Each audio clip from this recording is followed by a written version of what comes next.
हरे कृष्णा। ओम नमः भगवते वासुदेवाय नमः। सभी भक्तों को आषाढ़ पूर्णिमा की ढेर सारी शुभकामनाएं।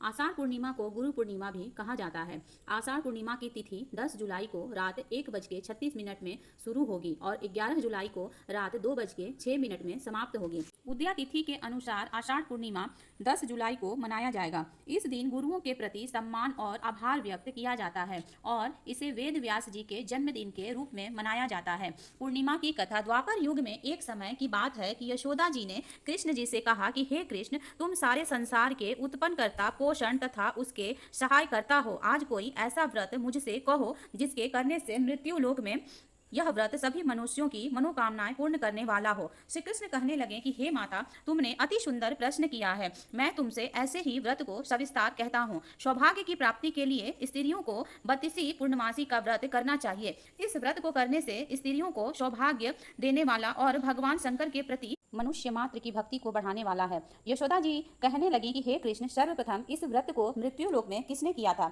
इसके विषय में भी मुझे विस्तार पूर्वक बताओ। श्री कृष्ण जी कहने लगे कि इस भूमंडल पर एक अत्यंत प्रसिद्ध राजा चंद्रहास से पालित अनेक प्रकार के रत्नों से परिपूर्ण कार्तिका नाम की एक नगरी थी। वहाँ धनेश्वर नाम का एक ब्राह्मण था और इसकी स्त्री अति सुशील रूपवती थी। दोनों ही उस नगरी में बड़े प्रेम से साथ रहते थे। घर में धान्य आदि की कोई कमी नहीं थी। उनको एक बड़ा दुख था, उनके कोई संतान नहीं थी, जिस वजह से वह बहुत दुखी रहते थे।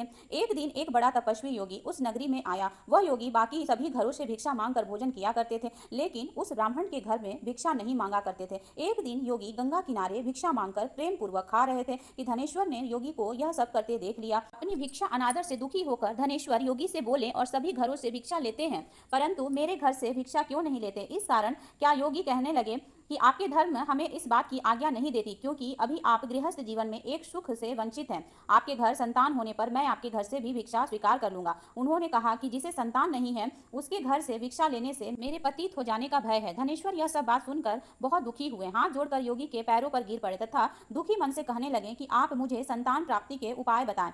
आप सर्वज्ञ हैं, मुझ पर अवश्य ही कृपा कीजिए। धन की मेरे घर में कोई कमी नहीं है, लेकिन मैं संतान न होने के कारण अत्यंत दुखी हूँ। आप मेरे इस दुख का हरण कीजिए। यह सुनकर योगी कहने लगे, तुम चंडी की आराधना करो। घर पहुंचकर उन्होंने यह सारी बात अपनी पत्नी को बताई और खुद वन में चले गए। वन में पहुंचकर उसने चंडी की आराधना की और उपवास किया। चंडी ने 16 दिन उनको सपने में दर्शन दिए और कहा कि हे धनेश्वर, जा तेरे पुत्र होगा, लेकिन उसकी आयु फिर सिर्फ 16 वर्ष ही होगी। 16 वर्ष की आयु में उसकी मृत्यु हो जाएगी। अगर तुम दोनों स्त्री और पुरुष 32 पूर्णिमाओं को व्रत करोगे तो यह दीर्घायु हो जाएगा। जितनी तुम्हारा समर्थ हो उतने दिए जलाकर शिव जी का पूजन करना, लेकिन पूर्णमासी 32 ही होनी चाहिए। सुबह होते ही तुम्हें इस स्थान के पास एक आम का पेड़ दिखाई देगा। उस पर चढ़कर एक फल तोड़कर अपने घर ले जाना। अपनी स्त्री का इस बारे में बताना। सुबह स्नान होने के बाद वह स्वच्छ होकर शंकर जी का ध्यान करके उस फल को खा लेगी।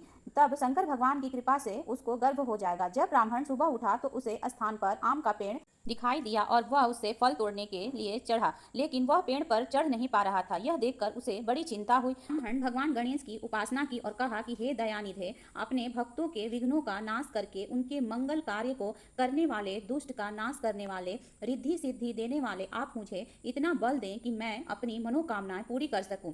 इसके बाद वह पेड़ से फल तोड़कर अपनी पत्नी के पास पहुंचे। उसकी पत्नी ने अपने पति से कहे अनुसार इस फल को खा लिया और वह गर्भवती हो गई। देवी की कृपा से उसे बहुत सुंदर पुत्र पैदा हुआ। उसका नाम उन्होंने देवी दास रखा। माता पिता के हर्ष और शोक के साथ वह बालक बढ़ने लगा। भगवान की कृपा से बालक बहुत ही सुंदर था, सुशील और पढ़ाई लिखाई में भी बहुत ही निपुण था।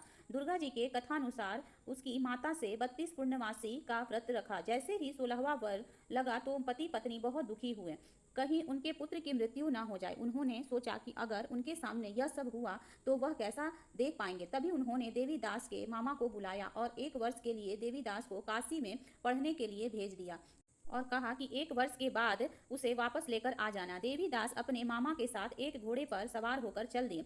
उसके मामा को भी यह बात पता नहीं। दोनों पति पत्नी 32 पूर्णमासी का व्रत पूरा किया। दूसरी तरफ मामा और भांजा दोनों रात गुजारने के लिए रास्ते में एक गांव में रुके। उस दिन उस गांव में ब्राह्मण की कन्या का विवाह होने वाला था, जिसमें धर्मशाला में वह बारात के बाकी लोग रुके हुए थे। उसी धर्मशाला में देवीदास और उसका मामा भी ठहरे हुए थे। उधर कन्या को तेल आदि चढ़ने के बाद जब लग्न का समय आया तो वर की तबीयत खराब हो गई। वर के पिता ने अपने परिवार वालों से विचार विमर्श करके कहा कि यह देवीदास मेरे पुत्र जैसा ही है, मैं इसके साथ लगन करा दूं और बाद में बाकी सारे काम मेरे बेटे के साथ पूरे हो जाएंगे। ऐसे कहने के बाद वर के पिता देवीदास को मांगने के लिए उसके मामा के पास गए और उन्हें सारी बात बताई। मामा ने कहा कि कन्यादान में जो कुछ भी मिलेगा वो हमें दे देंगे। वर के पिता ने बात स्वीकार कर ली। इसके बाद देवीदास का विवाह कन्या के साथ संपन्न हो गया। इसके बाद वह अपनी पत्नी के साथ भोजन न कर सका और मन में विचार करने लगा कि न जाने यह किसकी पत्नी होगी। यह सोचकर उसकी आंखों में आंसू आ गए।